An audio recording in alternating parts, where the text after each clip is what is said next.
Okay, so today we're going to talk about Joseph, and of course, we'll go into the Exodus. Genesis 37:3 says, Now Israel loved Joseph more than any of his other sons, because he had been born to him in his old age, and he made an ornate robe for him. Joseph had a dream, and when he told it to his brothers, they hated him all the more. He said to them, Listen to this dream I had. We were binding sheaves of grain out in the field when suddenly my sheaf rose and stood upright, while your sheaves gathered around mine and bowed down to it. Now, how would you like that if your brother or sister told you that? And this wasn't the only one, but this was one of the dreams that I just wrote down here. Then he had another dream, and he told it to his brothers. Listen, he said, I had another dream, and this time the sun and the moon and even the stars were bowing down to me. I'm sure they thought, how arrogant that you would think this. It did not, of course, make the relationship better. So they didn't like him very much. So in Genesis 37, it says, Here comes that dreamer, they said to each other. So they were out in the fields. They were keeping the cattle and the sheep and their flocks. And Joseph would bring them food and water and whatever they needed. And so they said to each other, Well, here he comes. Let's kill him and throw him into one of these cisterns and say that a ferocious animal devoured him. Then we'll see what comes of his dreams. So, yeah, they weren't too happy with those dreams that he had. And of course, they all knew he was the favorite, the favorite son. And that never does well in a family when children know who the favorite is. And they said, Come, let's sell him to the Ishmaelites and not lay our hands on him. After all, he is our brother, our own flesh and blood. His brothers agreed. So actually, it was Reuben, the oldest one, who actually said, Well, let's not kill him. Let's not kill him. But, I mean, they're still going to sell him. Okay? So they're going to sell him. So when the Midianite merchants came by, his brothers pulled Joseph out of the cistern and sold him for 20 shekels of silver to the Ishmaelites who took him to Egypt. So as we're going through this, kind of think of how this relates to Yeshua, because we're going to see here at the end how Joseph is a picture of Yeshua. And actually, the Jewish people do believe in two messiahs, Messiah ben Yosef, which is a suffering Messiah, and Messiah ben David. So we're going to look at that here in a minute. So as we know, he goes, and I didn't, go into depth on this, but the first thing they did was they put him in Potiphar's house. So Potiphar left everything he had in Joseph's care. With Joseph in charge, he did not concern himself with anything except the food he ate. Now Joseph was well built and handsome. And after a while, his master's wife took notice of Joseph and said, Come to bed with me. But he refused. With me in charge, he told her, My master does not concern himself with anything in the house. Everything he owns, he has trusted to my care. So whoever said the Bible was boring, it has a little bit of everything in there. And so he was well trusted, and he didn't want to do anything, one, to displease God, and two, to displease his master, because master had trust in him.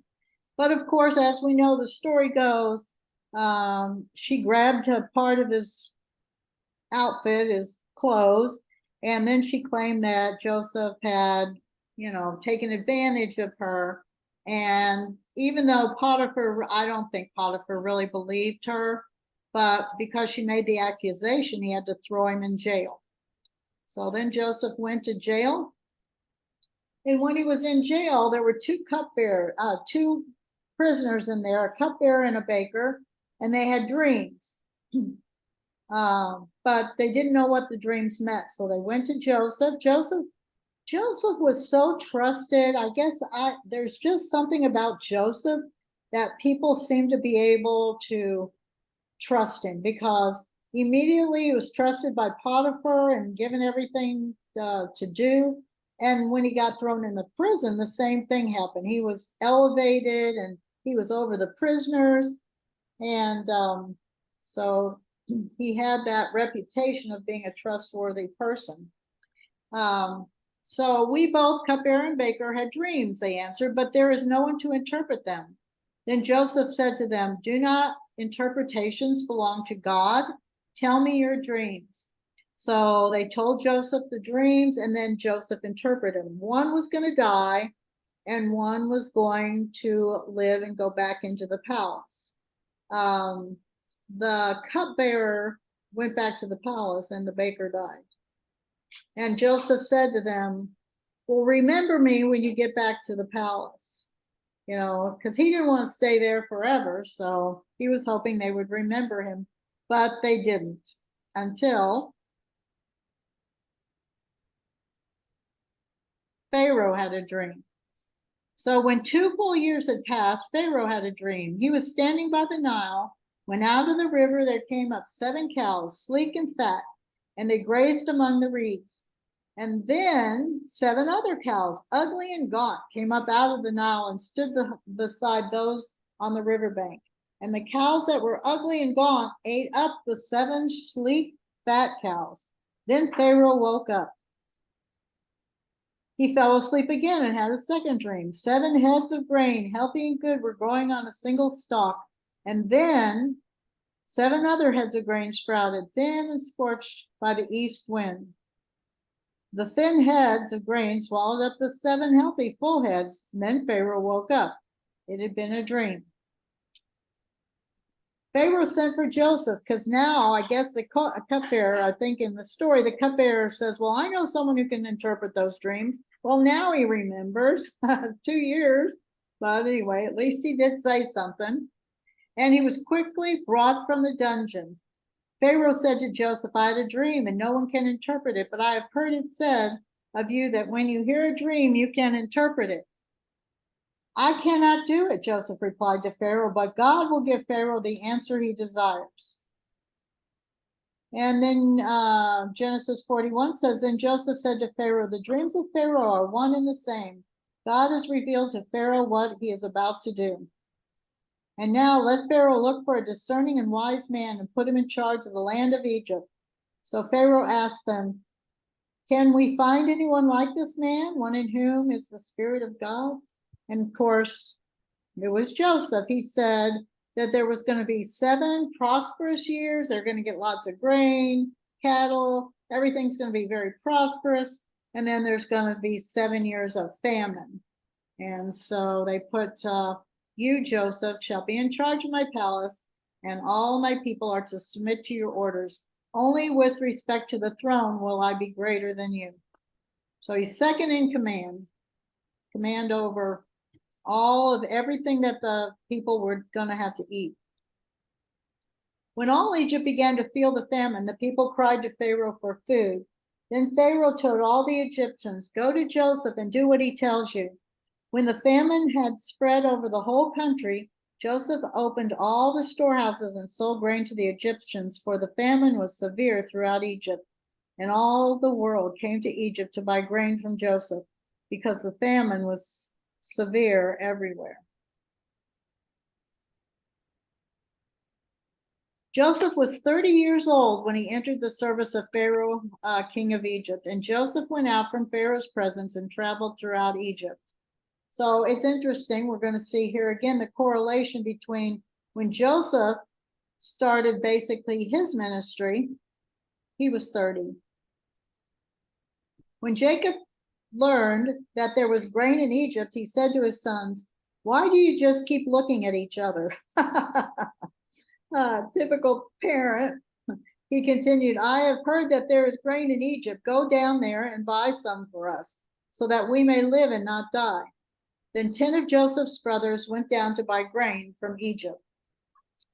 Luke 3:23 says, now Jesus himself was about 30 years old when he began his ministry. So here again, another correlation. We're going to look at them all here in a minute, of where Joseph and Yeshua are very similar. In Genesis 43, so the men took the gifts and doubled the amount of silver, and Benjamin also. They hurried down to Egypt and presented themselves to Joseph. The steward took the men into Joseph's house, gave them water to wash their feet, and provided fodder for their donkeys.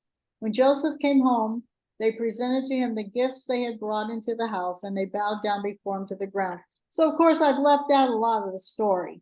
They came and they got, hold on just a minute. Hold on.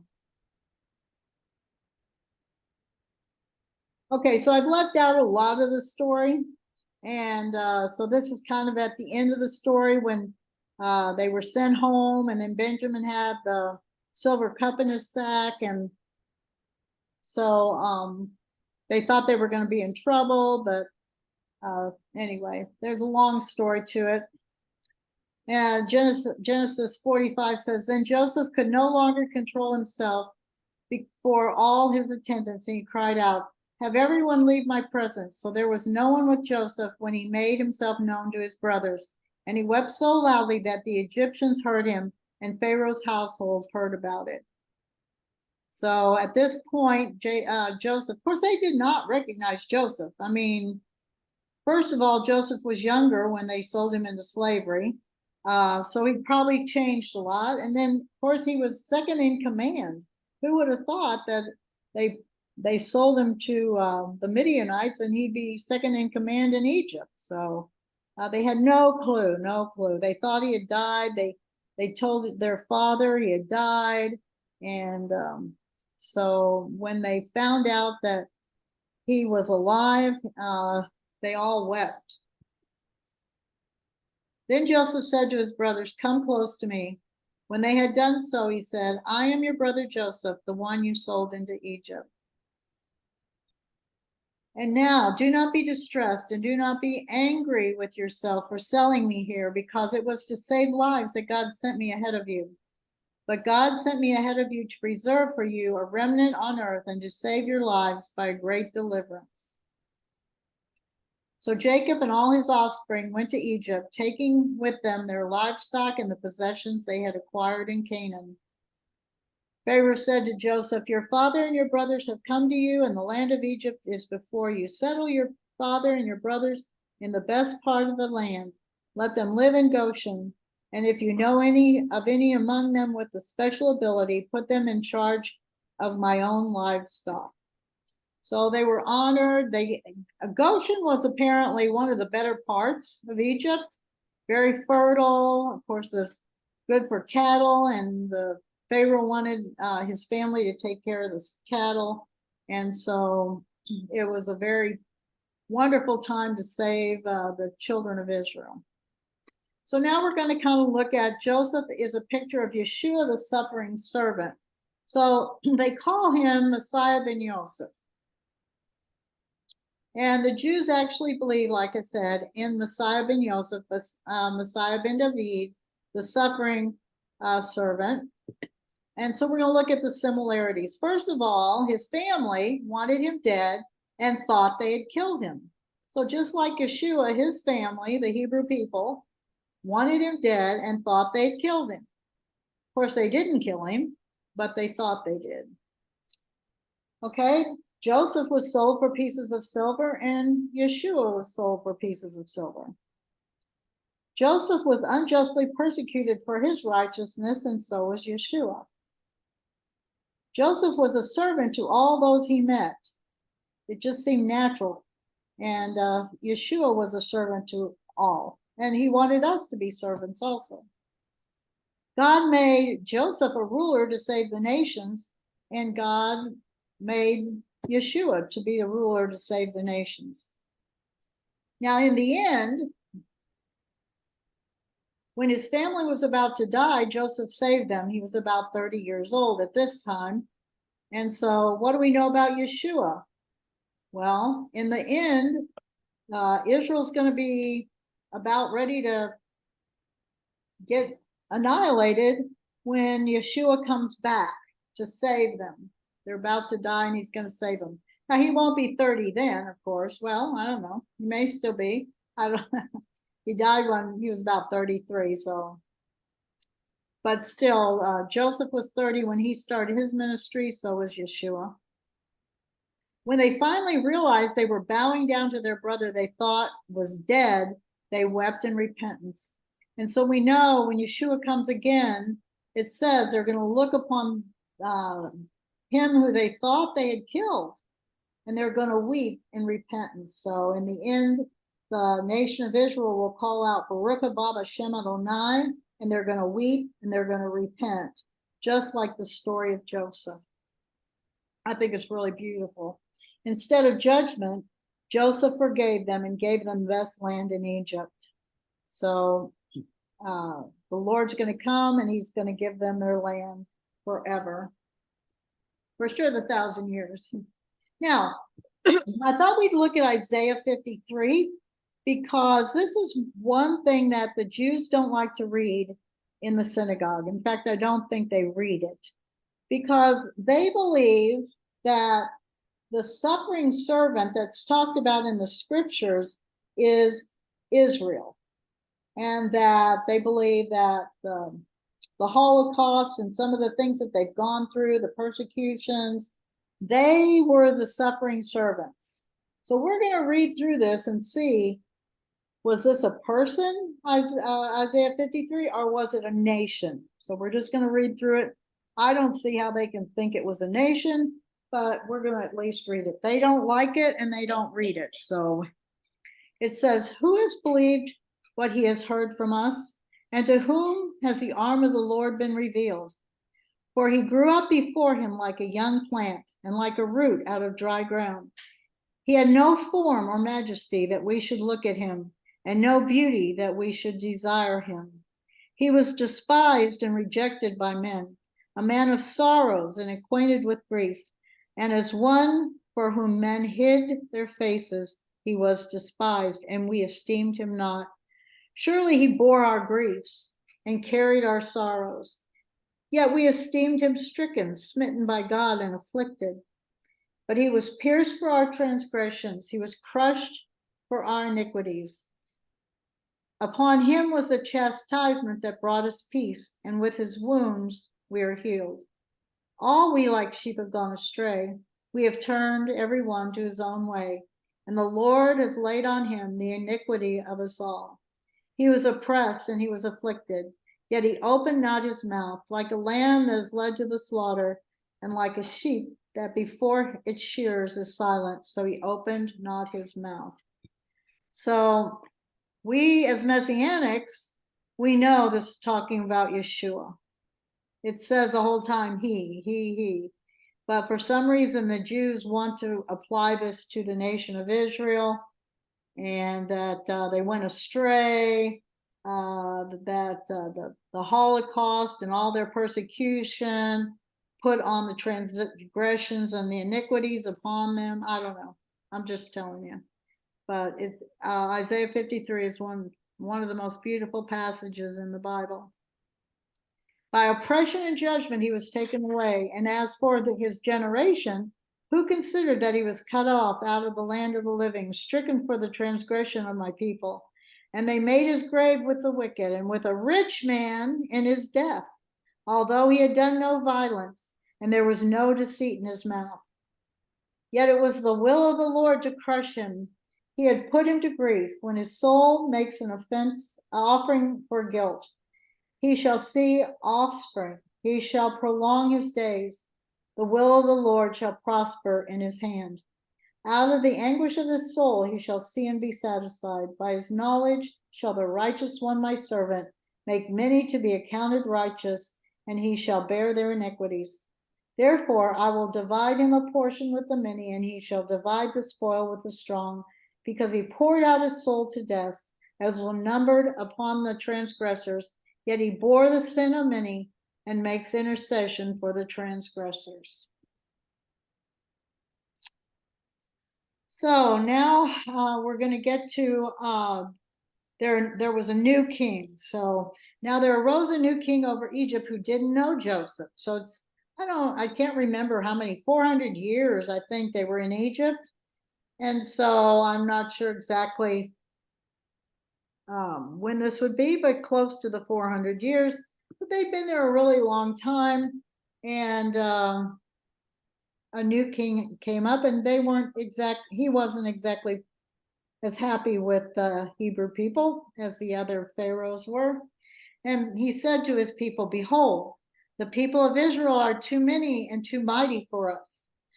So he thought probably that they would overthrow the government, is what I'm thinking. Come, let us deal shrewdly with them, lest they multiply. And if war breaks out, they join our enemies and fight against us and escape from the land. Therefore, they set taskmasters over them to afflict them with heavy burdens. They built for Pharaoh store cities, Pithims and Ramses. Then the king of Egypt said to the Hebrew midwives, when you serve as midwife to the Hebrew women and see them on the birth stool, if it is a son, you shall kill him. But if it's a daughter, she shall live. The Pharaoh commanded all his people, every son that is born to the Hebrews, you shall cast into the Nile, but you shall let every daughter live. Now, a man of the tribe of Levi married a Levite woman, and she became pregnant and gave birth to a son. When she saw that he was a fine child, she hid him for 3 months. But when she could hide him no longer, she got a papyrus basket for him and coated it with tar and pitch. Then she placed the child in it and put it among the reeds along the bank of the Nile. Where did we read about tar and pitch and papyrus? Basically, it was sort of like a mini little Noah's Ark that she put him in, and she put him in the Nile. Okay, so as we know, the Pharaoh's daughter found Moses, and she took him in, and she needed someone to nurse him because, of course, she hadn't had the baby. And so Miriam had been watching him, and she said, well, I know someone who would do it. And so I'd say for probably the first 5 years of Moses' life, he was actually raised by his own family. And then once he was weaned, he was taken into the palace. He learned everything about, protocol. He was in line for the throne, or to be one of those upper people. And he learned, Egyptian and knew the ways of Egypt. And but he also knew that he was a Hebrew. Because one day after Moses had grown up, he went out to where his own people were. So he knew those were his people and watched them at their hard labor. He saw an Egyptian beating a Hebrew, one of his own people. Looking this way and that and seeing no one, he killed the Egyptian and hid him in the sand. When Pharaoh heard of this, he tried to kill Moses. But Moses fled from Pharaoh and went to live in Midian, where he sat down by a well. So he apparently had a temper, but he didn't like seeing his people being abused. And so he took the law in his own hands, and because of it, he had to flee. Now, at this time, he was 40 years old. So he was in Egypt for 40 years, and then he fled. Now Moses was tending the flock of Jethro, his father-in-law, and he led the flock to the far side of the wilderness and came to Horeb, the mountain of God. There the angel of the Lord appeared to him in flames of fire from within a bush. Moses saw that though the bush was on fire, it did not burn up. When the Lord saw that he had gone over to look, God called to him from within the bush, Moses, Moses. And Moses said, here I am. Do not come any closer, God said. Take off your sandals, for the place where you are standing is holy ground. Then he said, I am the God of your father, the God of Abraham, the God of Isaac, and the God of Jacob. At this, Moses hid his face because he was afraid to look at God. The Lord said, I have indeed seen the misery of my people in Egypt. I have heard them crying out because of their slave drivers, and I am concerned about their suffering. So I have come down to rescue them from the hand of the Egyptians and to bring them out of that land and into a good and spacious land, a land flowing with milk and honey. Now, if anybody has listened to my video about the biblical meaning of shoes, you'll know what God meant when he said, take off your sandals. So maybe we'll go over that maybe next time. The first thing we'll go over and see what the biblical meaning of shoes is and the significance of God asking him to take off his shoes. So now Moses was 80 years old when he returned to Egypt. I don't know. This might be a good place to stop. So I think we're going to stop here.